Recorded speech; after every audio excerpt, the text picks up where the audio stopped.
आपने मुझे इससे पहले भी कहते हुए सुना है, लेकिन मैं इसे कहना जारी रखूंगा कि यह अनंत काल गलत होने के लिए बहुत लंबा है। यह गलत होने के लिए बहुत लंबा है। इसलिए आज मैं आपको लैस करना चाहता हूं। मैं आपको दो चीजों से लैस करना चाहता हूं। पहला, मैं आपको किसी को मसीह की ओर ले जाने के लिए लैस करना चाहता हूं, और साथ ही साथ मैं आपको चुनौती देना चाहता हूं। यदि आप ऑनलाइन देख रहे हैं या व्यक्तिगत रूप से देख रहे हैं, मैं आपको मसीह के पास आने की चुनौती देता हूं। और यदि कभी कोई ऐसा स्थान रह गया है जिसे हमें साफ करने की जरूरत है और अपना सर्वश्रेष्ठ प्रयास करने की जरूरत है, न केवल हमारे लिए बल्कि उन लोगों के लिए जो दुनिया भर में देख रहे हैं, तो एन नया जन्म है। आज हम इसी के बारे में बात करेंगे। दोस्तों सुनिए, जरा ध्यान से सुनिए। परमेश्वर की संतान होने का वरदान बस आपके पैदा होने से नहीं आता है। इसके लिए आपको नए सिरे से जन्म लेना होगा। सिर्फ इसलिए आप परमेश्वर के संतान नहीं हो सकते हैं कि आप अस्पताल में पैदा हुए। आपको नए सिरे से जन्म लेना होगा। और मैं कुछ विशेष कार्य करने के लिए पवित्र आत्मा पर विश्वास करना चाहता हूं। यहां तक कि यहां आज भी गेलॉर्ड कंबरामी जिम्बाब्वे में बाइबल सोसाइटी के सेक्रेटरी हैं, और मैं कहानी पढ़ रहा था कि उन्होंने अपने समुदाय के एक बहुत ही लड़ाकू व्यक्ति को एक नया नियम देने की कोशिश की। और उस आदमी ने आग्रह किया कि यदि आप मुझे वो बाइबल देते हैं, उसने कहा, तो मैं आपको एक वादा करना चाहता हूं, मैं हर एक पन्ने को लपेटूंगा और इसे पीने के लिए सिगरेट की तरह इस्तेमाल करूंगा। उसने कुंबरामी से कहा, और मिस्टर कुंबरामी ने जवाब दिया। उन्होंने कहा, मैं समझ गया, लेकिन कम से कम ये वादा करो कि बाइबल के उस पन्ने का धूम्रपान में इस्तेमाल करने से पहले तुम उसे पढ़ोगे। मुझे लगता है वो जीनियस था। वो आदमी सहमत हो गया और उसने कहा, मैं ऐसा करूंगा। दोनों अपने अपने रास्ते चले गए। 15 साल के बाद अमेरिकन बाइबल सोसाइटी ने हमें कहानी बताई कि 15 साल बाद दोनों लोगों की मुलाकात जिम्बाब्वे में एक बाइबल सम्मेलन में हुई। धर्म ग्रंथ का धूम्रपान करने वाला विधर्मी अब एक फुल टाइम प्रचारक है, और उसने अपनी कहानी हमें बताई। उसने कहानी बताते हुए हमसे कहा कि मैंने मत्ती का धूम्रपान किया और मैंने मरकुस का धूम्रपान किया, और हां, मैंने लूका का भी धूम्रपान किया। लेकिन जब मैं यूहन्ना पर पहुंचा और यूहन्ना अध्याय 3 पर, तो मैंने कहानी पढ़ी और फिर धूम्रपान नहीं कर सका, और उसी पल मैंने अपना हृदय यीशु मसीह को दे दिया। उसी क्षण आज मैं उत्साहित हूं क्योंकि हम यूहन्ना अध्याय 3 के बारे में बात करेंगे, और इसके बारे में कि कैसे एक अप्रत्याशित बातचीत में हमें अनंत काल पर एक अद्भुत व्याख्या और सफाई दोनों मिली। और इसलिए हमें गलत होने की जरूरत नहीं है। और ये इस बात की अद्भुत व्याख्या है कि नए सिरे से जन्म लेने का क्या मतलब होता है। इस शुक्रवार की सुबह एक रेस्टोरेंट में एक युवा वेटर के साथ मेरी एक अप्रत्याशित यानी उन अप्रत्याशित बातचीत में से एक बातचीत हुई। उसका नाम बशीर था। वो एक वेटर था। जब हम बातचीत कर रहे थे तो मैंने बशीर को चर्च आने का न्योता दिया। मुझे ये भी पता नहीं कि वो आज यहाँ है या सर्विस के लिए 1 बजे हमारे साथ शामिल होगा। मैंने बस बशीर से ये कहा कि मैंने यदि एक अच्छी टिप आज तुम्हें दी तो क्या तुम चर्च आओगे। दोस्तों, किसी भी तरह मैं उसे चर्च में ला सकता हूं। मैं बस वही करूंगा जो मुझे करना चाहिए। और वेस्ट अफ्रीका के इस युवा मुस्लिम व्यक्ति के साथ ये एक अप्रत्याशित और रोमांचक बातचीत थी। ये विश्वास करने के लिए कि परमेश्वर हमें अप्रत्याशित क्षण देते हैं, क्योंकि गलत होने के लिए अनंत काल बहुत लंबा है। इससे पहले कि परमेश्वर मुझे घर बुला लेते हैं, मेरे पास एक मकसद है, और मैं यहीं से शुरू करके देखना चाहता हूं। मैं परमेश्वर को करोड़ों प्राणों को जीतते हुए देखना चाहता हूं। मैं पवित्र आत्मा को 1 अरब लोगों को मसीह के लिए जीतते हुए देखना चाहता हूं। पर ऐसा अकेले रविवार को नहीं हो सकता है। इसलिए हमें सप्ताह के अन्य 6 दिनों को खोजना होगा कि हमें रविवार की सर्विस की आवश्यकता ना हो। लोगों को बस रविवार को ही उद्धार नहीं मिलता है, पर हालेलुया, मैं बहुत आभारी हूं कि बाइबल में लिखा है कि आज उद्धार का दिन है। तो चाहे वो आज का आपका सोमवार हो या मंगलवार हो, परमेश्वर लोगों को मसीह के पास लाने में सक्षम है। और मेरा मानना है कि परमेश्वर ऐसा करेंगे, क्योंकि जब आप मसीह से प्रेम करते हैं, तो मैं आपको बता रहा हूं, तो आप उसे साझा करना चाहते हैं जो परमेश्वर ने किया है। बिल्कुल रिकार्डो की तरह मैं कह रहा हूं, आप उसे साझा करना चाहेंगे जो परमेश्वर ने किया है, बिल्कुल रिकार्डो की तरह, जैसे वो उस गीत में हमारी अगुवाई कर रहा है। मुझे याद है मिड 90s में मुझे सिंडी से प्रेम हुआ था। तब न तो कोई आईफोन 6 था या ना ही सेल्फी लेने का कोई मौका था, ताकि मैं अपने दोस्तों को दिखा सकूं कि मैं किससे प्रेम करता हूं। सिंडी एक बैंक में काम कर रही थी और वो लोन डिपार्टमेंट में थी, और इस बैंक के प्रेसिडेंट्स में से एक थी। पर मैं चाहता था कि लोग जाने कि मुझे प्यार हो गया है। और मुझे नहीं पता था, मतलब उस समय मेरी उम्र 30 की रही होगी शायद, और लोगों ने मुझसे उम्मीद छोड़ दी थी और इसलिए मुझे उन्हें दिखाना पड़ा कि ये वास्तविक था। तो आप उन्हें कैसे दिखाएंगे कि ये वास्तविक था? मुझे उसकी तस्वीर इस मैगजीन में मिली। वो एक ब्लैक एंड वाइट मैगजीन थी उस जमाने की। मुझे उसकी तब की तस्वीर मिली जब एक प्रोजेक्ट पर वो काम कर रही थी। मैंने उस तस्वीर को काटा, उसे मोड़ा, अपने बटुए में रख लिया। इस समय उसका सिर झुका हुआ था और मैंने उसे अपने बटुए में रखा। और जब भी मैं लोगों से सिंडी के बारे में बात करता और जब वे मुझ पर विश्वास नहीं करते तो मैं अपना वॉलेट निकालता और इस तस्वीर को खोलता और उसी समय दिखाता और कहता, यही वो लड़की है जिसे मैं चाहता हूं। आप गुप्त रूप से प्रेम में नहीं पड़ सकते हैं। आपको लोगों को उसे बताना पड़ता है जो परमेश्वर ने आपके जीवन में किया है। मैंने एक सज्जन से बात की। उसने कहा, मैं इस लड़की को 3 साल से डेट कर रहा हूं और हम उसे गुप्त रख रहे हैं। मैंने कहा, फिर आप प्यार नहीं करते, क्योंकि अगर आप प्यार में हैं तो आप उसे गुप्त नहीं रख सकते। क्योंकि जब आप मसीह के प्रेम में पड़ते हैं तो आप साझा करना चाहते हैं कि वो कौन है। इसीलिए मुझे 19वीं सदी के महान प्रचारक स्पर्जन ने जो कहा वो पसंद है। उसने कहा, हर एक मसीही या तो मिशनरी है या ढोंगी है। और इसीलिए मैं आपको कह रहा हूं कि यीशु से प्रेम करो तो तुम अपना मुंह बंद नहीं कर पाओगे। ये रहा मेरा प्रश्न, क्या आप किसी को जानते हैं जिसे आप चाहते हैं कि वो इस वर्ष नए सिरे से जन्म ले? कितने लोग कहेंगे हाँ। क्या आप किसी ऐसे को जानते हैं जो आप चाहते हैं कि इस वर्ष नए सिरे से जन्म ले? और आज मैं कुछ पल लेना चाहूंगा यहां पर आपसे नए सिरे से जन्म लेने के बारे में बात करने के लिए। मैं आपसे नए जन्म के बारे में बात करूंगा और नए जन्म की इस बातचीत में मैं शुरू करना चाहूंगा।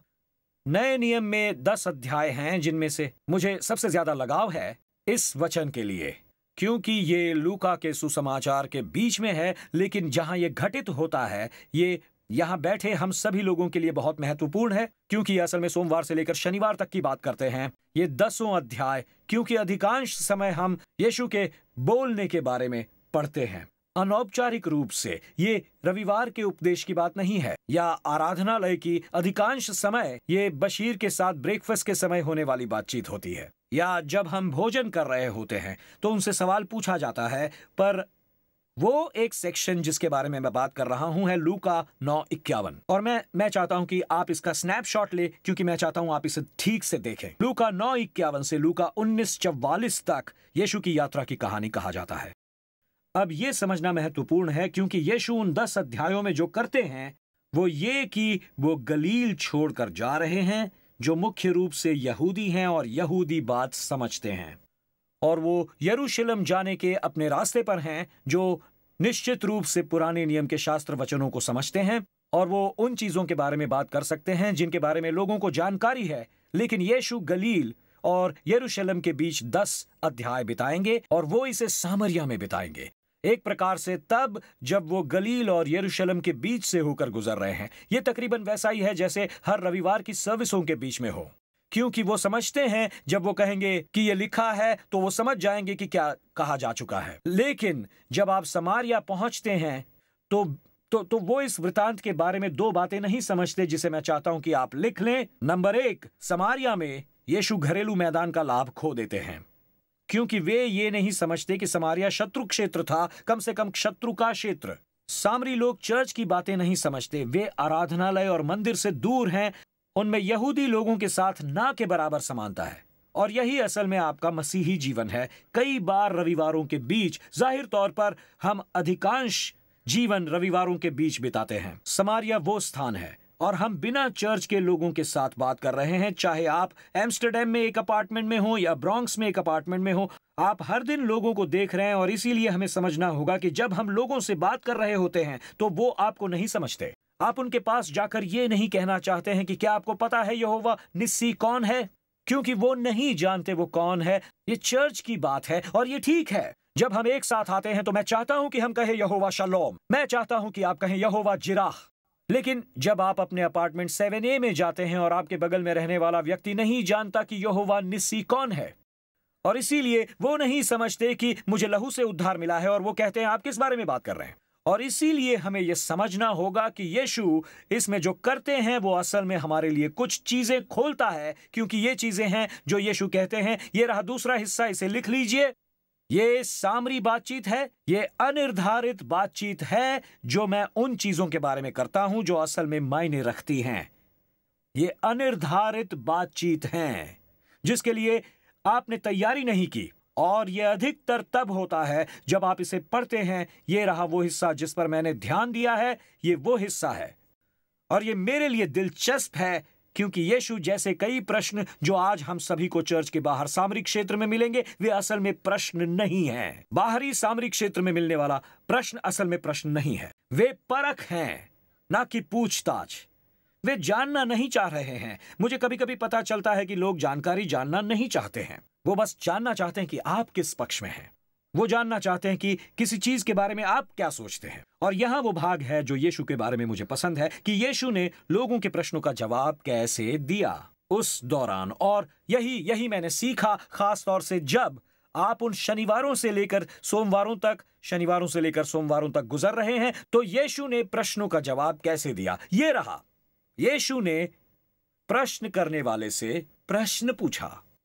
यीशु ने प्रश्न पूछने वाले से प्रश्न किया। उन्होंने प्रश्न पूछा। जब आप इसे पढ़ेंगे तो जब भी कोई उनसे प्रश्न पूछता है तो वो उनसे जवाब में सवाल करते हैं। यही वो करते हैं, हर बार वो जवाब में सवाल पूछते हैं, और ये शानदार था।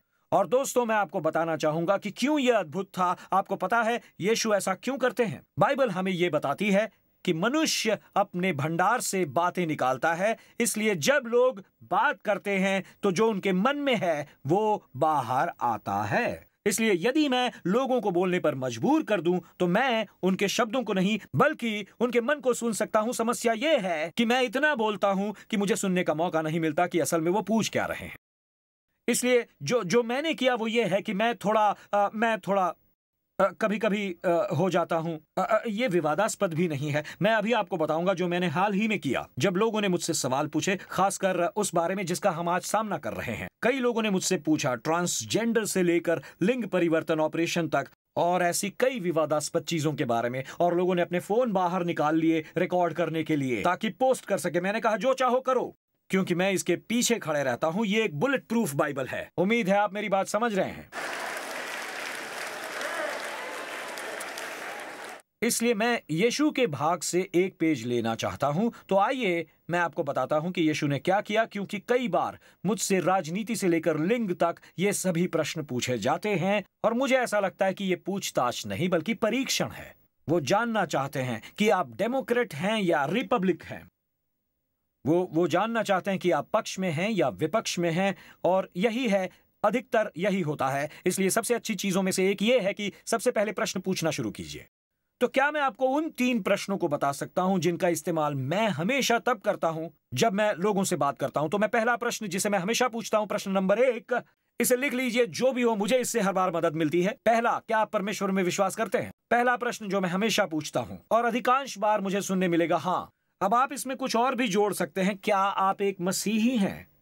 ज्यादा गहराई में जाने की जरूरत नहीं है, बस ये प्रश्न पूछिए। और फिर ये है जो मैं करता हूं, मैं प्रश्न पूछने वाले से प्रश्न पूछता हूं। अब हम सामरी नियमों की बात कर रहे हैं, ये नए जन्म की बातचीत है, फिर हम नए जन्म की ओर आगे बढ़ेंगे। दूसरा प्रश्न जो मैं हमेशा पूछता हूं वो ये कि क्या आप मानते हैं कि बाइबल परमेश्वर का वचन है? मैं वहीं से शुरुआत करता हूं क्योंकि इससे ये और भी अधिक आसान हो जाता है। यदि वो कहते हैं हाँ, बूम, मुझे समझ में आ गया। अब मुझे वो हिस्सा यहां मिला, लेकिन मैं कई बार कहूंगा कि ये 50-50 होता है। मैं कहूंगा प्रश्न नंबर 1 पर मैं संभवतः 90 के दशक में हूं, पर जब आप प्रश्न नंबर 2 पर पहुंचते हैं तो मैं 50 से 60 के दायरे में हो जाता हूं। और फिर अक्सर जब मैं पूछता हूं वो ये है, यदि बाइबल में कुछ ऐसा लिखा हो जो आपकी जीवन शैली या राय के विपरीत है तो क्या होता है? कौन जीतता है? क्या हो यदि बाइबल में कुछ ऐसा लिखा हो जो आपकी जीवन शैली या आपकी राय से विपरीत है, तो फिर तर्क में कौन जीतता है? और मैं सुनना चाहता हूं कि आपका जवाब क्या होगा। क्यों पास्टर टिम? क्योंकि ये रहा, गलत होने के लिए अनंत काल बहुत लंबा है। हमें इसे सही से समझना होगा। तो इसलिए यदि आपको मुझसे कुछ प्रश्न हो कि क्या आप मसीही हैं पास्टर टिम? बिल्कुल। क्या आप मानते हैं बाइबल परमेश्वर का वचन है? बिल्कुल। और यदि आपकी जीवन शैली या आपकी राय परमेश्वर के वचन में है, उससे विपरीत है, तो ये हर बार जीतती है। मुझे इस बात पर डटे रहना होगा, और यीशु यही करेंगे। वो हमेशा डटे रहेंगे, और ये सोमवार से शनिवार तक होगा। और परमेश्वर मुझे जो करने में मदद कर रहे हैं वो मुझे उपदेश देने में मदद कर रहे हैं। न केवल उपदेशों के लिए, तैयार होने के लिए बल्कि उन सामरी मुठभेड़ों के लिए भी तैयार कर रहे हैं जो कहते हैं परमेश्वर न केवल रविवार को मेरी मदद कीजिए बल्कि सोमवार से शनिवार तक कीजिए। सिर्फ रविवार को नहीं बल्कि सोमवार से शनिवार तक, क्योंकि यहीं हम अनेक जिंदगियों को मसीह के पास आते हुए देखेंगे। इसलिए हर एक पल मैं आपकी मदद करना चाहता हूं। एक सेकंड के लिए मैं उस पर बात करना चाहता हूं। चलिए उस नए जन्म की बातचीत के बारे में बात करें। और इस बात को शुरू करने में क्या मैं बता सकता हूं किसने मेरी सबसे ज्यादा मदद की? ये वो था जो जेल में हुआ था और यूसुफ बात कर रहा था। और मैं आपसे यूसुफ की जेल की बातचीत की मदद से नए जन्म की बातचीत शुरू करने के बारे में बात करूंगा। और मैं बस 1 मिनट में यह बता देना चाहता हूं, यूसुफ सचमुच जब उसे कैद में डाल दिया गया, वो एक तरह से समारिया की धरती पर यीशु की तरह था। जब उसे कैद में डाला गया, यूसुफ ने उन वार्तालापों में जो किया, उसने असल में मेरे सोमवार से शनिवार तक के रास्ते को खोल दिया। मैं यहाँ खड़ा हूं और मुझे उपदेश देने का मौका मिलता है। और आप कमाल के हैं। आप जो पोलैंड से, इटली से देख रहे हैं, ऑनलाइन देख रहे हैं, प्यूर्टोरिको से, बारबेडोस से, आप सहयोग करते हैं, आप हमारे साथ हैं। जब सोमवार से शनिवार तक ये बिल्कुल अलग बातचीत होती है, कोई भी आपके लिए ताली नहीं बजा रहा है और आप कह रहे हैं मैं इसे करूंगा। ये बहुत महत्वपूर्ण बातचीत है। अमेरिकी इतिहास में महान प्रचारकों में से एक D.L. मूडी का नाम आता है और D.L. मूडी ने कहा था, मैंने अपनी सभी सभाओं की तुलना में पवित्र बातचीत के द्वारा अधिक लोगों को मसीह की ओर आकर्षित किया है। उसने कहा, मैंने अपनी सभी सभाओं की तुलना में पवित्र बातचीत के द्वारा अधिक लोगों को मसीह की ओर आकर्षित किया है, उन सोमवार से शनिवार तक की बातों के द्वारा। उसने कहा कि वो एक दिन शिकागो में सड़क पर जा रहा था और एक आदमी के पास गया और उस आदमी ने पूछा कि क्या वो मसीही है। और वो सवाल पूछ रहे हैं, उस आदमी ने गुस्से में अपनी मुट्ठी उठाई और कहा, तुम अपने काम से काम रखो। और मूडी कहता है, यही मेरा काम है। और उस आदमी ने कहा, तुम निश्चय ही D.L. मूडी होंगे क्योंकि वो जानते थे, अगर उसने किसी को देखा तो वो जानता था कि सोमवार से शनिवार तक की बातचीत में जो बैठे थे वे महत्वपूर्ण थे। और मैं आज आपको चुनौती देना चाहता हूं कि केवल रविवार को भक्ति करने वाले न बने, हर दिन के उपासक बने। मैं आपको चुनौती देना चाहता हूं कि आप यीशु के बारे में केवल रविवार को ही बात ना करें बल्कि सोमवार से शनिवार तक बात करें। आप कह रहे हैं यीशु का नाम हमेशा मेरे होठों पर रहता है और मैं परमेश्वर पर कुछ करने के लिए भरोसा करना चाहता हूं। ये रहा वो जाल जिसका मैं इस्तेमाल करता हूं। यूसुफ कैद में है, उसकी मुलाकात फिरौन के दरबार के 2 लोगों से होती है। बिहान जब यूसुफ के पास अंदर गया तब उन पर दृष्टि की तो क्या देखा कि वो उदास है। तो उसने फिरौन के उन हाकिमों से पूछा जो उसके साथ उसके स्वामी के घर के उस बंदी गृह में थे कि आज तुम्हारा मुंह क्यों उदास है। और उन्होंने उससे कहा, हम दोनों ने स्वप्न देखा है। और क्या स्वप्नों के फल का कहना परमेश्वर का काम नहीं? प्लीज मुझे अपना स्वप्न बताओ। आप में से कुछ इस कहानी को जानते हैं, लेकिन मैं इसे एक पल के लिए बाहर लाना चाहता हूं, इससे पहले कि हम उस महान यूहन्ना 3 पर आएं, क्योंकि मैं चाहता हूं कि मैं आपको यूहन्ना 3 को यहाँ की कंटेंट के रूप में देना चाहता हूं। जल्दी से बता दूं, इन 3 बातों को लिख लीजिए जिसे मैंने सीखा है और यूसुफ के लिए भी एक ग्रिड के रूप में रखिए, यानी मेरे हर एक दिन के लिए। नंबर 1 है गौर से देखना, लोगों को गौर से देखना। चाहे आप चूड़ियां खरीद रहे हो या अखबार खरीद रहे हो, लोग बस जीवन भर जीवित नहीं रहते हैं। चाहे आप किसी कतार में हैं या किसी दुकान में हैं, बस आप प्रतीक्षा कर रहे हैं, लोगों को गौर से देखिए। यही यूसुफ ने किया। बाइबल में लिखा है, सुबह में जब यूसुफ आया तो उसने उन्हें गौर से देखा, लोगों को गौर से देखा कि वे क्रोधित हैं या रो रहे हैं। यीशु ने यूहन्ना 4:35 में अपने चेलों से कहा, उसने कहा, अपनी आंखें खोलकर, आंखें उठाकर खेतों पर दृष्टि डालो, वे कटने के लिए पक चुके हैं। और दोस्तों, मैं आपको बता रहा हूं, उसने मुख्य रूप से कहा, लोगों को देखो क्योंकि वो कुछ हैं। हो सकता है परमेश्वर उनके लिए आपको कुछ दे। मेरी एक दोस्त थी जिसके पास सचमुच एक वरदान था। वो एक भविष्य सूचक वरदान था कि परमेश्वर उससे कभी कभी उन लोगों के बारे में बात करते थे जिनके बारे में वो बात कर रही थी। और इसीलिए दानियल की पुस्तक मुझे पसंद है। जब दानियल सपनों की व्याख्या कर रहा था तो वो इसे किसी चर्च में नहीं कर रहा था, वो एक तरह से इसे राजनीतिक क्षेत्र में कर रहा था। और दोस्तों, वो देश के सर्वोच्च लोगों से ऐसी बातें कर रहा था जिसके लिए उसे मारा जा सकता था। वो कह रहा था कि वे उसके पास आएंगे और कहेंगे कि इस सपने का क्या मतलब है। नबूकदनेस्सर ने उससे पूछा कि वो क्या कहता है, इसका क्या मतलब है। मुझे एक बड़ी मूर्ति दिखाई दे रही है और आपके पैर मिट्टी के पैर हैं, और यदि आप चीजों को ठीक नहीं करते हैं तो ये सब आपके लिए खत्म हो जाएगा। और मैं कह रहा हूं, दानियल शांत हो जाओ और उसे जानिए, नेबुकदनेस्सर ने कहा, उस मनुष्य का पद बढ़ा दो। तब बेलशस्सर आपके पास आता है और वो कहता है कि मैं देखता हूं कि एक उंगली भीत पर लिख रही है, इसका क्या मतलब है? अचानक दानियल कहता है कि तू मानो तराजू में तोला गया है और हल्का पाया गया है। कल तेरा न्याय किया जाएगा और तेरा राज्य मादियों और फारसियों में दे दिया जाएगा, तुम्हें बाहर कर दिया जाएगा। और अचानक बेलशस्सर कहता है, उस मनुष्य का पद बड़ा करो। मैं कह रहा हूं कि क्या यह अद्भुत नहीं कि लोग सच सुनना चाहते हैं? और जब आपके पास कोई वरदान हो, मैं आपको कुछ बताना चाहूंगा। यदि आपके पास भविष्यवाणी करने का वरदान है, यदि आपके पास कोई वरदान है, कुरिन्थियों 12 और 14 में दिया गया है, यह सिर्फ चर्च की इमारत में ही नहीं किया जाना चाहिए। मतलब यदि आपके पास कोई वरदान है तो आप जहां भी जाएं, परमेश्वर को उसका इस्तेमाल करने दें, परमेश्वर को इसे पूरी तरह से व्यक्त करने दें। मैंने उस जवान महिला को देखा, उसने मुझसे कहा, और वो सुपरमार्केट में गई थी, वो अपने सामान को स्कैन कर रही थी और उसने कहा, मुझे ऐसा लगा जैसे परमेश्वर ने मुझसे कहा कि मैं आहत हूं। वो तलाक से गुजर रही थी और वो कह रही थी दूध, $3 ब्रेड। अचानक वो कहती है, हे तुम्हारा नाम क्या है? वो बस कहती है, मेरा नाम शैली है। और वो कहती है, मुझे ऐसा लग रहा है जैसे तलाक की वजह से तुम्हारा दिल टूटा हुआ है, क्या ये सच है? और परमेश्वर चाहते हैं। और वो कह रही है, आइसक्रीम $5। और अचानक उसने वही कहा, उसने सब कुछ एक तरफ रख दिया, अपना बिल चुकाया। मैंने उस लड़की के ऊपर अपना हाथ रखा और जब वो एक किराने की दुकान पर मुझे चेकआउट कर रही थी, आपको पता है वो क्या था? उसने देखा, उसने पवित्र आत्मा को अपना इस्तेमाल करने दिया और परमेश्वर ने उन्हें छूने के लिए एक सुपरमार्केट में कुछ किया। तो याद रखो, बस गौर से देखो।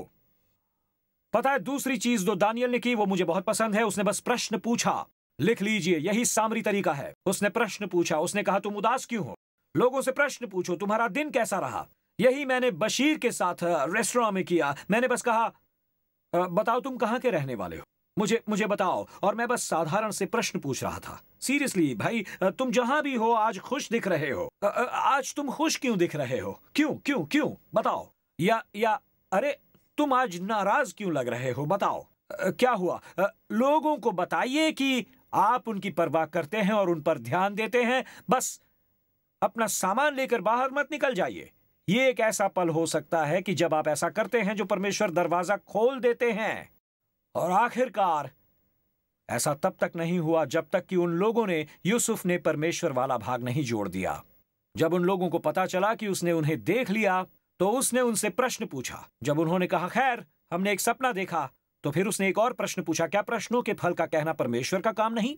और अचानक इस पूरी बात में परमेश्वर ये भाग का परिचित कराया। और ये देखना अद्भुत है कि कैसे वो इसे करते हैं। और ये अचानक उस सिंपल ग्रिड ने मेरी मदद की। मैंने बस देखा और देखकर मैंने प्रश्न पूछा, और हो सके तो परमेश्वर से उनका परिचय करवा कर कहिए, क्या तुम्हें लगता है परमेश्वर ये कर सकते हैं? क्या कभी किसी ने तुम्हारे लिए प्रार्थना की? क्या मैं आज तुम्हारे लिए प्रार्थना कर सकता हूं? और मैं दोस्तों आपको बता रहा हूं, मैं ठीक यही पिछले 40 सालों से कर रहा हूं। मुझे 5 लोग भी याद नहीं है जिन्होंने मुझसे इससे पहले कभी भी कहा हो कि मेरे लिए प्रार्थना मत करो। बस किसी से पूछिए, क्या मैं आपके लिए अभी प्रार्थना कर सकता हूं? क्या आप किसी ऐसे व्यक्ति को जानते हैं जिनके साथ मैंने एक अपार्टमेंट बिल्डिंग से लेकर उन सड़कों पर ऐसा किया है जहां आप कहें, क्या मैं आपके लिए प्रार्थना कर सकता हूं? मेरा दावा है वो कहेंगे हाँ। बस उसका परिचय कराना है और आपको पता भी नहीं चलेगा कि यहाँ परमेश्वर की बातचीत में ये सब क्या खोल सकता है। मतलब परमेश्वर की बातचीत। और दरअसल इसीलिए मैं चाहता हूं कि आप ये समझ लें कि हमारे लिए ये कितना महत्वपूर्ण है, और उसके लिए हम आज आपको लैस करना चाहते हैं। असल में ये एक बहुत ही महत्वपूर्ण यंत्र है। आपको पता है, ठीक यहीं आपके आर्म रेस्ट पर, यदि आप अपने आर्म रेस्ट के नीचे देखेंगे तो आपको एक QR कोड दिखाई देगा। और मैं सोच रहा था ये क्या पहेली है, ये QR कोड क्या है? ये QR कोड है जिसका अर्थ ये होता है कि यदि आप अपना फोन लें और उसे चालू करें, और सभी बुजुर्गों के लिए ये है, यदि आप अपना फोन लेकर उसे चालू करते हैं और अपना कैमरा चालू करें और इसे सामने रखें, वहां पर एक पीला बॉक्स आएगा। उस पीले बॉक्स को दबाइए और मैं आपको बताऊंगा वहां क्या दिखता है। वहां दिखता है ABC। और हम आपको प्रार्थना करने के लिए सक्षम बनाना चाहते हैं। यहाँ है A, B और C। ABC आपके फोन पर। अब यदि आप कह रहे हैं कि मैं एक बूढ़ा व्यक्ति हूं, मुझे नहीं पता कि ये कैसे काम करता है, तो यहाँ कुछ लोग ऐसे बैठे हैं जो आपकी मदद के लिए हमारे पीछे की और कार्ड्स हैं जिन्हें आप पीछे से ले सकते हैं, क्योंकि हम चाहते हैं कि आप अरबों प्राणी को जीतने के लिए अपने सोमवार से शनिवार तक लैस हों। हमें नए जन्म से परिचित होने की जरूरत है, क्योंकि यही स्वर्ग का रास्ता है, यही परमेश्वर हमसे करने के लिए कह रहे हैं। कुछ सालों पहले की ये कहानी है। उत्तरी अमेरिका, मैक्सिको में साल्टिलो जेल के 75 कैदियों ने एक गुप्त सुरंग को खोदना शुरू किया। ऐसा तकरीबन 3 से 5 महीनों तक चला। वो साल्टिलो के जेल के नीचे एक सुरंग खोद रहे थे और जब उन्होंने अंततः सुरंग खोद ली और 75 कैदियों को बाहर निकाला, जेल से बाहर निकालने के लिए उन्होंने सुरंग को खोदा और जहां उन्होंने खोदना बंद किया और वो उसी अदालत में था जिसने उन्हें जेल में डाल दिया था और न्यायाधीश वहीं सामने हैं और उन्हें वापस लाया जा रहा है उसी जेल में। वापस जाओ, वापस जाओ, वापस जाओ।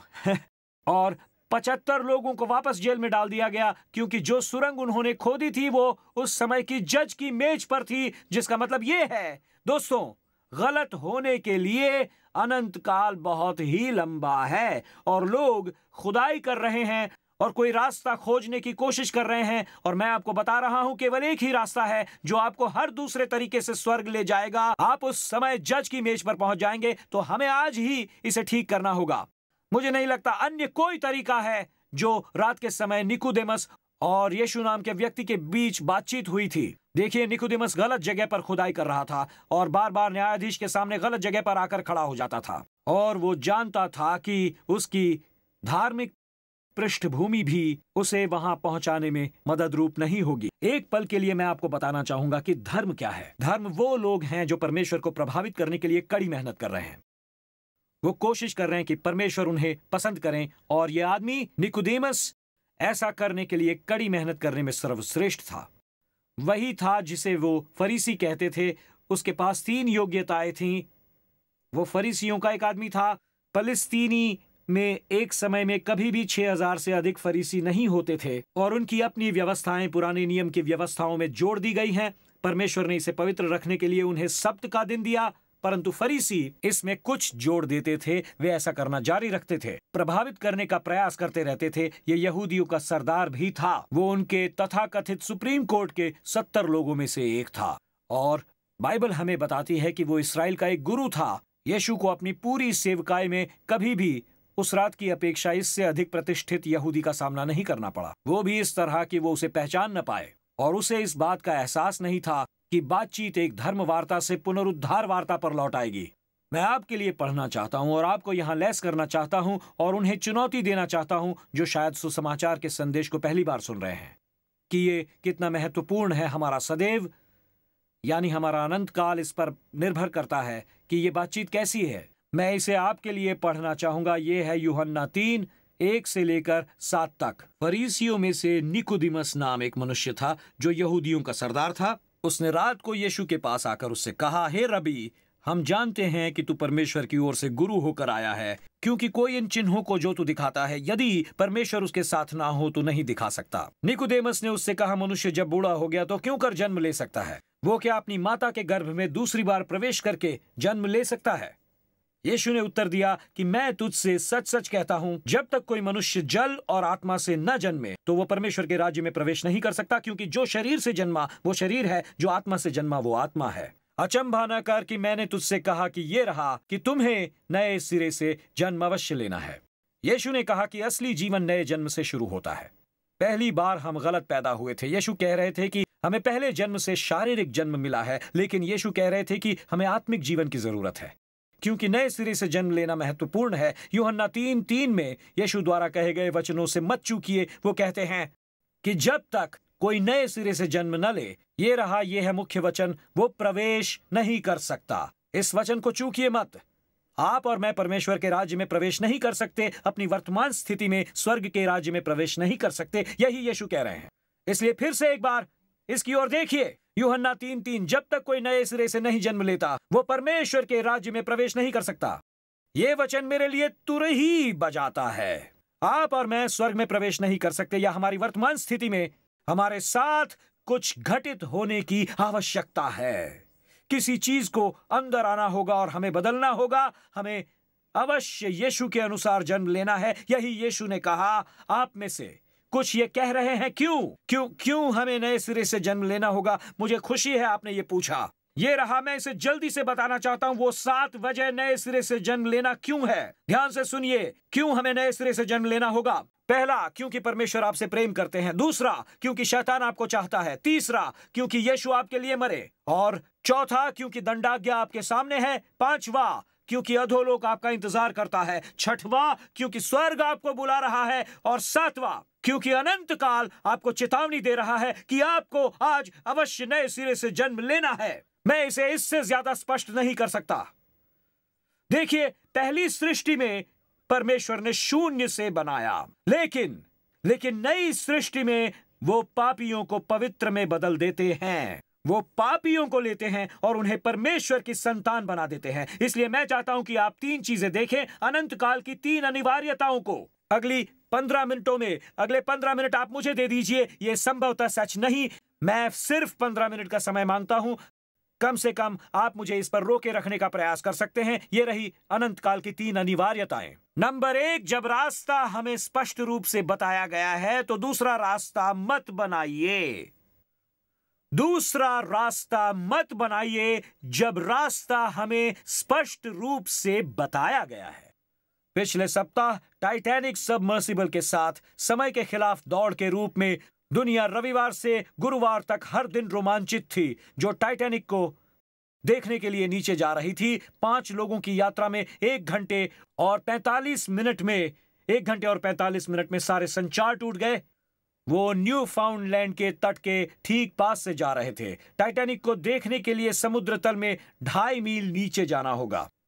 ये सबमर्सिबल जो कहलाती है टाइटैनिक, उसमें बैठने के लिए लोग $2.5 लाख प्रति सीट का भुगतान कर रहे हैं। इस खोज यात्रा में 1 घंटा 45 मिनट लगते हैं। सारा संपर्क टूट गया और दुनिया में हलचल मच गई। दुनिया ऊपर नीचे हो गई। उनका कहना है कि 17 बोल्टों से उन्हें बाहर से बंद कर दिया गया है और जब तक कोई दरवाजा नहीं खोल देता तब तक भागने का कोई रास्ता नहीं है। एक अरबपति वहां बैठा था, एक करोड़पति का बेटा वहां बैठा था और 5 लोगों के पास 96 घंटे थे, जबकि दुनिया सोच रही थी कि क्या होगा। हर दिन खबरें आती।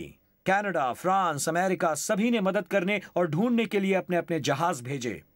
इन्होंने उन लोगों को बचाया जो कनेक्टिकट के आकार के क्षेत्र की खोज कर रहे थे। रोबोट और सोनार बो को समुद्र में भेज दिया गया और तब दुनिया को पता चला कि एक भयावह विस्फोट हुआ था। 2 घंटे की यात्रा के दौरान ऐसा हुआ जिससे लगा कि टाइटन में कोई दरार आ गई है, जिससे जहाज क्षतिग्रस्त हो गया। और मैंने बस ये सोचा, जब मैं इससे भरी खबरें देख रहा था, मैंने यही सोचा कि दुनिया वहां बैठी है और कह रही है, इन लोगों के नष्ट होने से पहले घड़ी 96 घंटे की टिक टिक कर रही है। 96 घंटे तक 3 देशों को इन लोगों को बचाने की कोशिश करते हुए देख रहा हूं। और मुझे बस गुरुवार की वो सुबह याद है जब समाचार में कहा गया कि समय सीमा पार हो गई है, समय सीमा समाप्त हो गई है। और किसी को नहीं पता था कि दरार आ गई थी और किसी को नहीं पता था कि विस्फोट हुआ था। उन्हें लगा कि ये समय के विरुद्ध दौड़ है। और दोस्तों, हम किसी समुद्र में नहीं रह रहे हैं, ये वास्तविक जीवन है। हमारे पास 96 घंटे नहीं हैं, शायद 75-80 साल, ज्यादा से ज्यादा 90 साल। और ये समय के विरुद्ध एक दौड़ है, क्योंकि एक दिन आप यहां नहीं रहेंगे।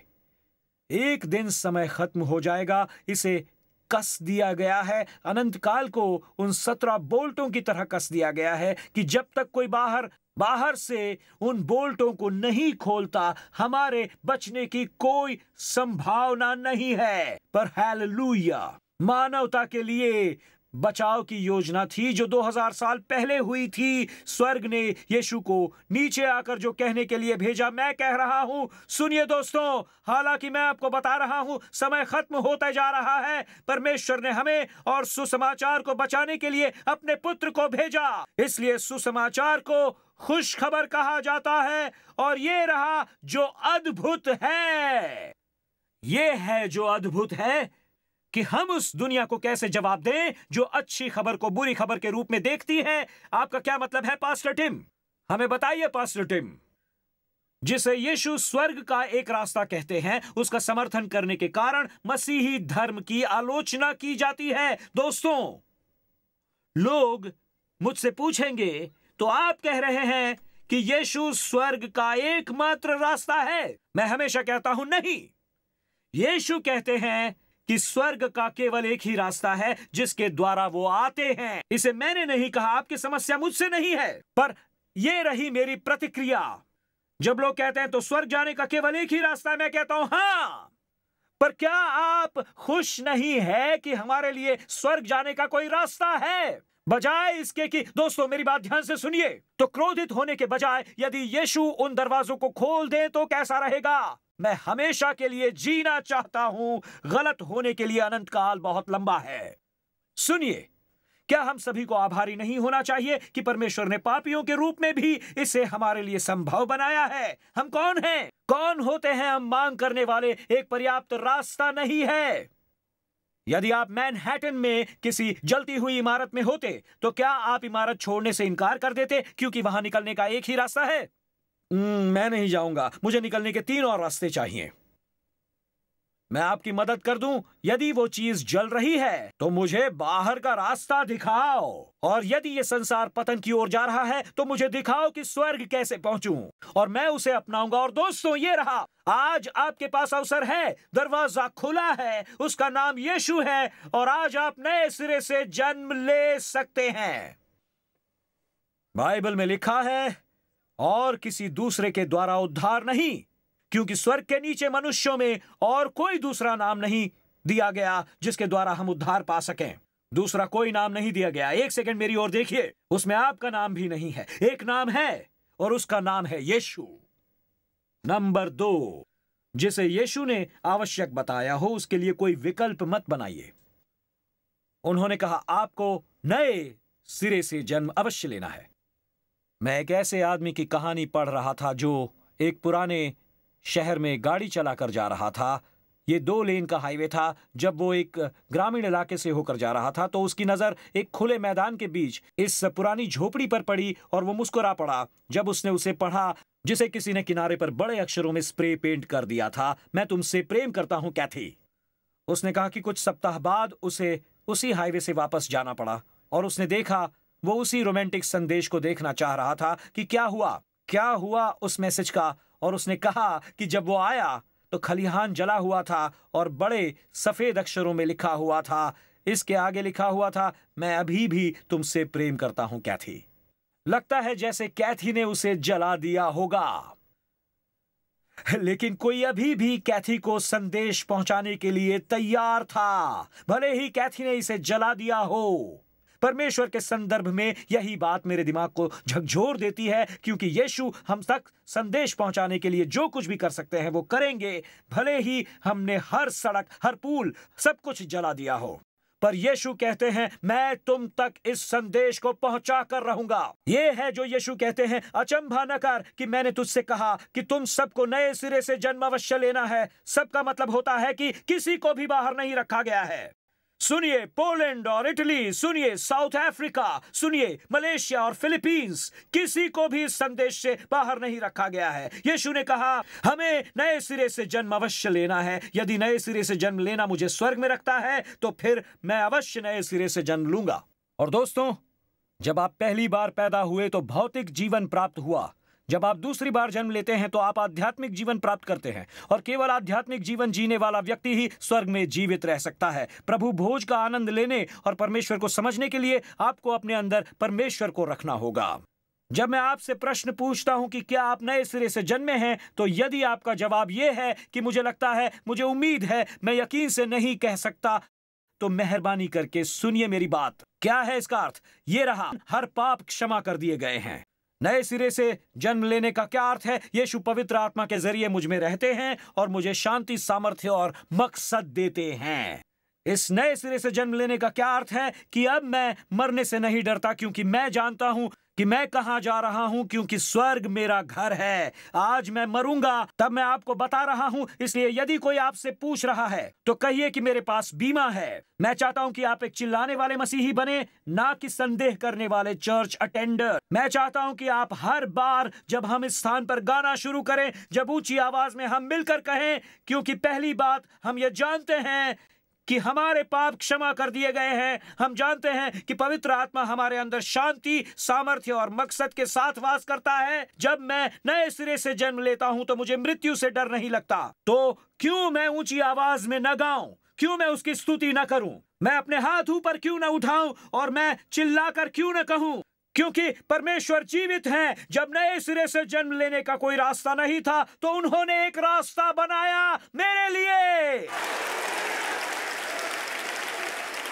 सुनिए, हमारे पास कोई विकल्प नहीं था पहले जन्म के संदर्भ में, लेकिन दूसरे जन्म के संदर्भ में विकल्प है। और आज आप कह सकते हैं हाँ। मैं इससे समाप्त करना चाहता हूं। म्यूजिशियंस आ रहे होंगे। जिसे यीशु सरल कहते हैं उसे जटिल मत बनाइए। मैं इसके बारे में जानता हूं क्योंकि मैंने कई साल पहले इसे आजमाया था। जब बेटी क्रॉकर कंपनी ने अपना केक मिक्स बेचना शुरू किया था, सबसे पहला निर्देश यह था कि बस पानी मिलाइए। यह कमाल का था। यह कमाल का था। आप केक मिक्स खरीदिए, पानी मिलाइए और हो गया। उन्होंने कहा कि यह बेटी क्रॉकर पर बम गिराएगा। इसने बम गिराया क्योंकि लोग परेशान थे कि आपने अभी पानी डाला है। यह इतना आसान नहीं हो सकता, आप इसमें और चीजें डालना चाहते हैं।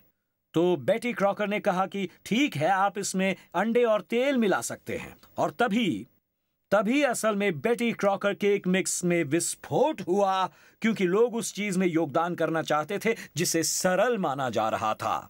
नए सिरे से जन्म लेना उतना ही सरल है, लेकिन मैं बस आपको यह बता रहा हूं कि मेरी ओर देखिए दोस्तों, लोग अंडे और तेल मिलाते रहना चाहते हैं, पर परमेश्वर ने बताया है कैसे नए सिरे से जन्म लेना है। फिर भी लोग मिलाना चाहते हैं। क्या हमें चर्च नहीं जाना होगा? क्या हमें यह नहीं करना होगा? क्या किसी को मार नहीं सकते? हाँ, आप नहीं कर सकते, ऐसा कुछ नहीं। मैं इससे सहमत हूं, पर हमें इसमें अतिरिक्त चीजें जोड़ने की जरूरत नहीं है। इसे सरल ही रहने दें। इस एक बातचीत ने हमें 25 महान वचन दिए हैं जो मानव इतिहास में कभी लिखे गए हों। उसने हमें वही दिया है। यीशु ने उस रात उस आदमी की ओर देखा और यह कहा, निकोदेमस, क्योंकि परमेश्वर ने जगत से ऐसा प्रेम किया कि अपना इकलौता पुत्र दे दिया, ताकि जो उस पर विश्वास करे नाश न होगा परंतु अनंत जीवन पाएगा। उस रात लिखे गए ये अब तक के सबसे महान वचन थे, और उस महान वचन के बीच में विश्वास महत्वपूर्ण क्षण है, क्योंकि विश्वास ही वो कब्जा है जिस पर स्वर्ग का दरवाजा खुलता है। उस वचन की ओर देखिए, महत्वपूर्ण है विश्वास, क्योंकि उसी पर स्वर्ग का दरवाजा खुलता है। गौर कीजिए विश्वास कितना महत्वपूर्ण है। यूहन्ना 3:16 में 3:16 से संबंधित वचनों में देखिए, यूहन्ना 3:15, ताकि जो कोई, इसमें क्या लिखा है, विश्वास करे उसमें अनंत जीवन पाए, क्योंकि परमेश्वर ने जगत से ऐसा प्रेम रखा कि अपना इकलौता पुत्र दे दिया। जो कोई भी, इसमें क्या लिखा है, उस पर विश्वास करे नाश ना हो परंतु अनंत जीवन पाए। जो कोई कभी भी, इसमें क्या लिखा है, उस पर विश्वास करे तो नाश ना हो परंतु अनंत जीवन पाए। क्योंकि परमेश्वर ने अपने पुत्र को जगत में इसलिए नहीं भेजा कि जगत पर दंड की आज्ञा दे, परंतु इसलिए कि जगत उसके द्वारा पाए। यीशु ने 4 वचनों में 5 बार विश्वास का इस्तेमाल किया है। 5 बार। दोस्तों, यदि आप एक 3 वाक्य बोलें और एक क्रिया को 5 बार शामिल करें तो आपको लगेगा कि आप एक बहुत महत्वपूर्ण मुद्दा है जिस पर जोर देना चाहते हैं। जैसे यदि मैं अपने बच्चों के साथ रात का खाना खा रहा था, जैसा कि मैं पिछली रात खा रहा था, और अगर मुझे अपने बच्चों से ये 3 वाक्य कहने थे तो आप मुझे बताएं कि महत्वपूर्ण हिस्सा क्या है। ओके, हमने खाना खा लिया, बच्चों खाना बढ़िया है, पर अब साफ सफाई करने का समय है। जब आप साफ सफाई करते हैं तो मम्मी डैडी सचमुच खुश होते हैं, क्योंकि सफाई करने का मतलब है आप हमारी बातों का सम्मान करते हैं। और जब आप सफाई करते हैं तो आप अपनी भूमिका निभा रहे हैं, और जब आप सफाई नहीं करते हैं तब आप मुसीबत में पड़ जाते हैं। प्रश्न है, मुख्य शब्द क्या है? साफ सफाई। इसलिए जब यीशु 5 बार विश्वास कह रहे हैं तो आप अंडे और तेल उसमें क्यों मिला रहे हैं? आप उसमें अंडे और तेल नहीं मिला सकते। यीशु ने उसे 5 बार कहा, विश्वास, विश्वास, विश्वास, विश्वास, विश्वास। इसमें और कुछ मत मिलाइए। विश्वास नाश और अनंत जीवन की राह में फोक है। जी हां, ये एक फोक है। वो इसी बारे में तो बात कर रहा था। जब वो टाइटन सबमर्सिबल नीचे चला गया तो टाइटैनिक में रुचि रखने वाले लोगों का पुनरुत्थान फिर से हुआ, और मुझे याद आया जब आखिरकार यह खबर आई कि वो विशाल जहाज जिसके बारे में लोग घमंड करते थे कि परमेश्वर भी उस जहाज को नहीं डुबा सकते, आखिर टेलीग्राम से पता चला कि वो डूब गया। न्यू फाउंडलैंड के पानी में 1000 से ज्यादा लोग मारे गए, और जहाज पर अमीर और मशहूर लोगों के होने के बावजूद केवल 2 ही कॉलम थे जो न्यूयॉर्क शहर में भेजे गए थे, खोए हुए और वे जो बचाए गए थे। और दोस्तों, ये दोनों कॉलम आज भी मौजूद हैं। इससे कोई फर्क नहीं पड़ता चाहे आप वॉल स्ट्रीट पर काम करते हो या लंदन फाइनेंशियल डिस्ट्रिक्ट में काम करते हो, चाहे आप संयुक्त राष्ट्र में राजदूत का काम करते हो, या आप कोई अभिनेता हो, या चाहे आप किसी स्पोर्ट्स टीम में किसी $1 मिलियन कॉन्ट्रैक्ट को साइन करते हुए खेल रहे हो। जब बात अंत की होती है तो इसकी एक ही सूची है, खोए हुए या बचाए हुए। और आज आप सही सूची में आ सकते हैं। यह रहा जो अद्भुत है, इसे ध्यान से सुनिए। इस महत्वपूर्ण वचन को मिस मत कीजिएगा। विश्वास करना बपतिस्मा लेना नहीं है। विश्वास करना यह है कि मैंने प्रभु भोज लिया नहीं। विश्वास कीजिए, नहीं, मैं 9000 संप्रदायों में से एक का हिस्सा हूं। खैर, मैं एक मुस्लिम हूं। विश्वास करो दोस्तों, इससे परमेश्वर ने हम में से हर एक के लिए अपने पुत्र को क्रूस पर मरने के लिए भेजा। ये बहुत आसान है। तेल और अंडे मिलाना बंद कीजिए, क्योंकि ये बहुत आसान है। तेल और अंडे मत मिलाइए। ये रहा जो बहुत अद्भुत है। रॉब बेनेट ने क्रूस पर चढ़े चोर के बारे में यह कहा था। क्रूस पर चढ़ा चोर आपकी मसीही विश्वास प्रणाली में कैसे फिट बैठता है? उसने बपतिस्मा नहीं लिया था, उसने कभी भी प्रभु भोज नहीं लिया, उसकी पुष्टि नहीं हुई, वो किसी मिशन ट्रिप पर नहीं गया, उसने कभी भी स्वयं सेवा नहीं की, वो कभी झुका नहीं क्योंकि वो क्रूस पर लटका हुआ था, उसने पापी की प्रार्थना भी नहीं की, और इन अन्य बातों के अलावा वो एक चोर था जो मरने से कुछ घंटे पहले दूर था। और फिर बेनेट ने कहा, यीशु ने उसके दर्द को ठीक नहीं किया, उसके शरीर को ठीक नहीं किया, उपहास करने वालों को मारा नहीं। फिर भी ये एक चोर था और उन्हीं पलों में स्वर्ग में चला गया, जबकि यीशु केवल विश्वास करके स्वर्ग गए। उनके पास इस विश्वास के अलावा और कुछ नहीं था कि यीशु वही है जो उसने कहा था कि वो है। न कोई अहंकार, न कोई दंभ। उनके पास कोई एलईडी वॉल नहीं थी, कोई लाइट्स नहीं, कोई चालाकी भरे शब्द नहीं, लॉबी में कोई डोनट नहीं, किसी ने उन्हें कॉफी नहीं दी। वो क्रूस पर एक नग्न व्यक्ति थे जो प्रार्थना करने के लिए अपने हाथ जोड़ने में भी असमर्थ थे। लेकिन स्वर्ग में एक चोर घूम रहा था क्योंकि उसने उस दिन विश्वास किया था। कहिए हालेलुया। मेरे साथ खड़े हो जाइए। इससे कोई फर्क नहीं पड़ता आप कहां से आए हैं, या आप कौन हैं, या आपका बैकग्राउंड क्या है, कोई फर्क नहीं पड़ता।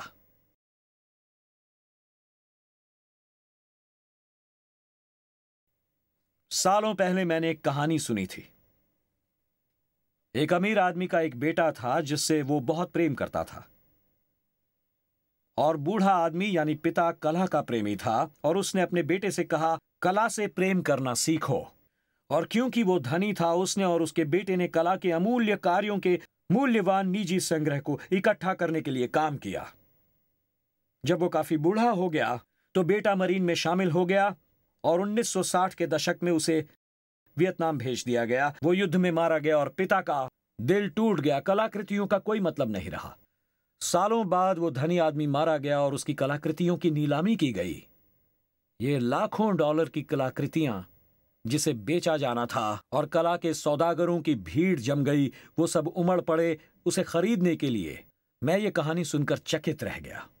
परिवार की संपत्ति संभालने वाले वकील ने भीड़ के सामने घोषणा की कि इससे पहले कि कोई कलाकृति के मूल्यवान टुकड़े यानी पिकासो, वैन गॉग या मोनेट पर आप हाथ रखें, नीलामी को सुने। और फिर उसने कहा कि मृतक के निर्देशों में है कि सबसे पहले उसके बेटे की तस्वीर की नीलामी की जानी चाहिए। वो कहता है, इसलिए इससे पहले कि आप और कुछ खरीदें, आपको इसकी आवश्यकता होगी। हम नीलामीकर्ता के बेटे के पुत्र के चित्र की बोली लगाएंगे। आर्ट डीलर्स ने कंप्लेन की और फिर कहा, चलो इसे खत्म करते हैं। पहले ये कर लेते हैं ताकि हम उत्कृष्ट कलाकृतियां खरीद सकें। नीलामी करने वाले ने उस पेंटिंग को उठाया और कहा, इसके $100 कौन देना चाहेगा? किसी ने हाथ नहीं उठाया। और पीछे से वियतनाम के एक सैनिक मित्र ने कहा, मैं इसके $20 दूंगा। नीलामी करने वाले ने कहा, एक बार $20, 2 बार $20, सोल्ड। और उसी क्षण वकील उठा और उसने कहा, देवियों और सज्जनों, अब कोई बोली नहीं लगेगी। मेरे क्लाइंट ने, ध्यान से सुनिए, उसने कहा कि मेरे क्लाइंट ने यह निर्देश दिए हैं कि जो कोई भी उसके बेटे की पेंटिंग खरीदेगा उसे बाकी की कलाकृतियां मिलेंगी। और अंतिम वसीयत और वसीयतनामा में ये शब्द थे कि जो कोई मेरे पुत्र को ले जाएगा उसे सब कुछ मिल जाएगा, उसे सब कुछ मिल जाएगा। जो बेटे को चुनेगा, आज बेटे को चुनिए, बेटे को चुनिए। दोस्तों, यही कारण है कि वो आया। ये नया जन्म है, ये आज आपके लिए है। आपका जीवन रूपांतरित हो सकता है। इस स्थान से जाइए मत। बंद मत कीजिए पोलैंड, इसे बंद मत कीजिए। जिम्बाब्वे, इसे बंद मत कीजिए। फिलीपींस, इंडोनेशिया, इसे बंद मत कीजिए। चीन, रूस, बंद मत कीजिए इसे। जिसे पुत्र मिला उसे ये सब कुछ मिला। आपको पुत्र मिला, आपको क्षमा मिली। आपको पुत्र मिला, आपको पवित्र आत्मा मिली। पुत्र मिला, आपको सामर्थ्य मिला। आपको पुत्र मिला, आपको जीने का मकसद मिला। आपको पुत्र मिलता है, आपको अनंत मिल जाता है। आपको पुत्र मिलता है, आपको क्षमा मिल जाती है। आपको पुत्र मिलता है। आज आप पुत्र को चुनिए। दोस्तों, मेरी बात सुनिए। यहां 51st ब्रॉडवे पर मेरी बात ध्यान से सुनिए। टाइम स्क्वायर चर्च को मत चुनिए, पुत्र को चुनिए। पुत्र को, हमें मत चुनिए। हम हर बार आपको निराश करेंगे। दोस्तों सुनिए, मुझे मत चुनिए। मेरी ओर मत देखिए कि वो मेरा पास्टर है और ये मेरा आराधनालय का जीवन है, ये मुझे उद्धार दिलाएगा, ये संगीत, ये सब, ये मुझे शांति देगा। नहीं। और अगस्टिन कहता है, हाँ तो क्या आपको पता है, ये सब जानते हैं इन सब ने क्या किया है? इन्होंने पुत्र को चुना। स्क्वायर ने पुत्र को चुना। उन्होंने कहा कि उन्होंने पुत्र को चुना। उन्होंने पुत्र को चुना। चुनिए, पुत्र को चुनिए। आज वही हमारे जीवनों को रूपांतरित करता है। दोस्तों, ठीक यहीं 51st और ब्रॉडवे शहर में कई चीजें हो रही हैं। टूरिस्ट, मार्च, सब कुछ। पर ठीक यहीं अभी गलत होने के लिए अनंत काल बहुत लंबा है। पुत्र को चुनिए। मुझे यह मत बताइए कि आप मुस्लिम हैं या यहूदी या कैथलिक हैं। बस आप पुत्र को चुनिए। ये मत कहिए मैं टाइम स्क्वायर से हूं या मैं प्रोटेस्टेंट हूं या बपतिस्मा देने वाला हूं। बस पुत्र को चुनिए और नए सिरे से जन्म लीजिए। आज नए सिरे से जन्म लीजिए। यही यीशु ने कहा। उन्होंने दरवाजों को खोला और कहा, इससे कोई फर्क नहीं पड़ता कि कितने साल, मुझे इससे फर्क नहीं पड़ता कि आज आप यहां 75 साल के हैं या 5 साल के हैं। बस हाई स्कूल जाना शुरू किया है। आप चाहे कॉलेज में जाते हो या चाहे कहीं भी जाते हो, आप चाहे कुछ भी पढ़ते हो, NYU में या कोलंबिया में पढ़ते हो, वकील या जो भी हो आप, शायद आप साउथ अफ्रीका की बेहतरीन स्कूल में पढ़ रहे हो, मैं आपको बता रहा हूं, पुत्र को चुनिए और आपको सब कुछ मिलेगा। पुत्र को लीजिए, पुत्र को लीजिए। क्या आप एक पल के लिए अपना सिर झुकाएंगे और आंखें बंद करेंगे? मैं ऐसा इसलिए इस वक्त कर रहा हूं कि इसकी एक वजह है, ताकि आप जान लीजिए कितना अहम है। आज पुत्र को चुनिए। मेरे पास कहने के लिए और कुछ नहीं है सिवाय बस पूछने के कि आज आप यहां हैं, ऑनलाइन हैं, व्यक्तिगत रूप से हैं, और आप कहें मैं नए सिरे से जन्म लेना चाहता हूं। यदि यीशु ने यही कहा तो कोई पुरुष नहीं, कोई महिला नहीं, कोई छात्र नहीं, कोई राजदूत नहीं, कोई अभिनेता नहीं, कोई एथलीट नहीं, कोई अकेली मां नहीं, कोई वॉल स्ट्रीट पर सफल व्यक्ति नहीं, कोई बिजनेसमैन नहीं, कोई प्रचारक नहीं, कोई क्वायर का सदस्य नहीं, कोई भी व्यक्ति नए सिरे से जन्म लिए बगैर परमेश्वर का राज्य नहीं देख सकता। इसलिए आज पुत्र को चुनिए। बाकी सारी चीजें आपके चारों ओर चमकने लगेगी। इसे चुनिए, इसे चुनिए, पुत्र को चुनिए, पुत्र को चुनिए। नीलामी समाप्त। पुत्र को चुनिए प्लीज। जब आप नए सिरे से जन्म ले रहे हैं, प्रार्थना करते हैं, क्या आप मेरा नाम उस प्रार्थना में शामिल करेंगे? क्या आप करेंगे? क्या आप हाथ उठाकर मेरे साथ ये कहेंगे, आज मैं पुत्र को चुनता हूं और मैं नए सिरे से जन्म लेना चाहता हूं। मैं संदेह करने वाला नहीं, चिल्लाकर कहने वाला मसीही बनूंगा।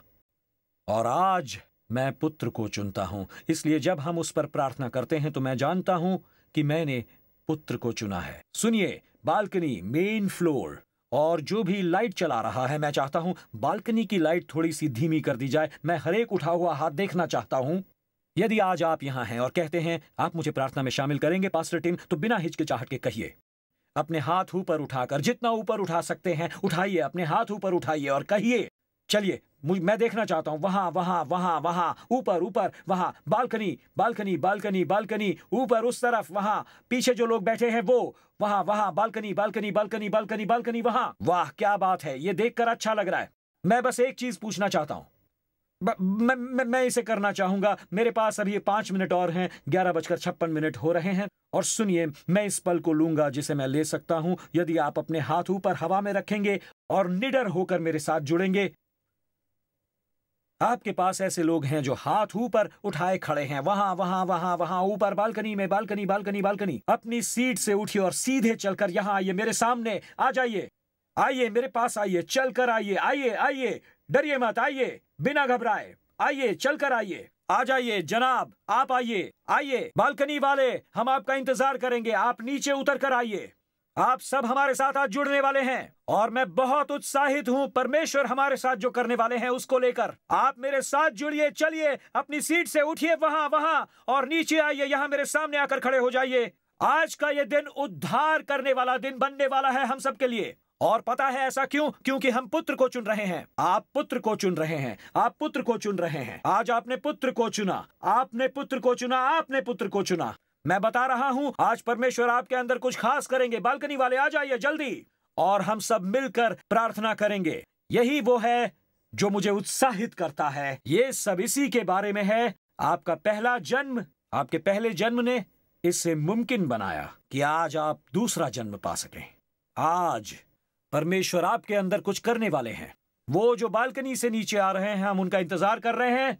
जल्दी जल्दी आ जाइए, चलिए आपका इंतजार हो रहा है, जल्दी आइए। Come on sir, come on ma'am, जल्दी आइए, आपका इंतजार हो रहा है। कम ऑन, आप सब यहां आ जाइए।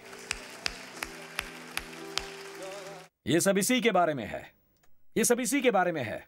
चलिए भी, ये है क्या वो जो परमेश्वर कर रहे हैं। स्वीट हार्ट, वो आंसू, ये आपके लिए नया दिन होगा। आज आप बिल्कुल नए होंगे परमेश्वर की नजर में। यीशु परमेश्वर आज आपको यहां लेकर आए हैं। वो आंसू परमेश्वर हैं जो बिल्कुल नया करने वाले हैं आपके जीवन में। और परमेश्वर जो करेंगे, मैं उसके लिए बहुत उत्साहित हूं। आ रहे हैं, और भी लोग आ रहे हैं। आइए आइए, जल्दी आइए, हम इंतजार करेंगे। परमेश्वर इसे करेंगे।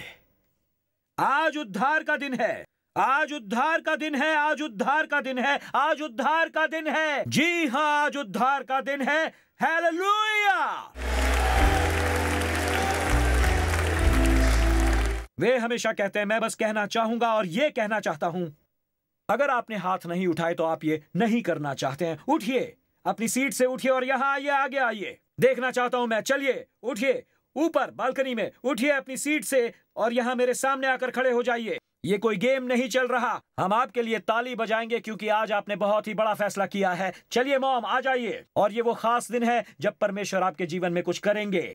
बस आ जाइए, परमेश्वर करेंगे इसे, परमेश्वर करेंगे इसे, परमेश्वर करेंगे इसे, इसी समय करेंगे, परमेश्वर इसे जरूर करेंगे।